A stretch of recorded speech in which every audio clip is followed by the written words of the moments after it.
Kam. Selamat pagi, Bu. Pagi. Perkenalkan, saya Bidan Hamidah. Dengan Ibu siapa? Ibu I. Ibu I. Baik, Ibu. Saya Bidan Hamidah. Saya bertugas di pagi hari ini. Ibu, jadi maksud dan tujuan saya di sini nanti saya akan memberikan pendidikan kesehatan, Ibu ya, tentang pencegahan IMS atau infeksi menular seksual. Ibu, jadi sebelumnya apakah Ibu sudah pernah mendengar, apakah Ibu mengetahui apa itu IMS? Buka. Belum. Oke. Jadi infeksi menular seksual itu, Ibu ya, adalah infeksi yang sebagian besar menular melalui berhubungan seksual, baik itu berhubungan seksual vaginal maupun melalui vagina, anal atau dubur, ataupun oral, Ibu ya, atau melalui mulut. Jadi penyebab infeksi menular seksual itu yang pertama ada bakteri, Ibu, yang namanya gonore, chlamydia. Kemudian ada jamur namanya candidiasis. Kemudian ada parasit itu trichomoniasis. Kemudian ada virus, itu ada human papilloma virus atau HPV, virus herpes simplex virus, dan HIV ya.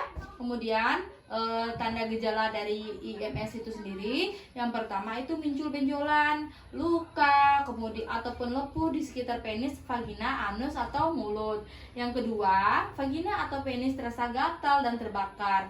Yang ketiga, nyeri ketika buang air kecil atau berhubungan intim. Kemudian yang keempat, keluar cairan dari penis, kemudian kencing bernanah, kemudian vaginanya nanti mengalami keputihan, kemudian nyeri perut bagian bawah, kemudian demam dan menggigil, munculnya pembekakan kelenjar, getah bening atau benjolan di selangkangan. Itu benjolannya misalnya gini-gini Bu ya, itu berada di sekitar selangkangan. Kemudian itu muncul ruam kulit di badan, kemudian kulit penis kering, ruam, kemudian ada perdarahan Ibu ya. Kemudian perdarahan dan bau tidak sedap dari vagina atau di area kemaluan Ibu. Kemudian cara penularan infeksi menular seksual itu sendiri Bu ya. Yang pertama ada berhubungan seksual, kemudian yang kedua transfusi darah dan berbagai jenis jarum suntik. Kemudian seperti saat melakukan narkoba itu bisa Ibu ya, itu kan menggunakan jarum. Yang ketiga itu ibu hamil ke janin selama kehamilan dan persalinan. Kemudian ada pencegahannya. Jadi pencegahan IMS itu yang pertama menghindari perilaku seksual tidak aman, kemudian lakukan vaksinasi ya, terutama vaksinasi HPV dan hepatitis B, kemudian tidak menggunakan nafsa, terutama dengan berbagai penggunaan jarum suntik, kemudian melakukan pemeriksaan kesehatan secara rutin, kemudian kita khususnya yang berkaitan dengan organ reproduksi. Kemudian penderita sebaiknya tidak melakukan hubungan intim atau seksual sehingga penyakit yang dinyatakan sembuh ya. Kemudian apabila ibu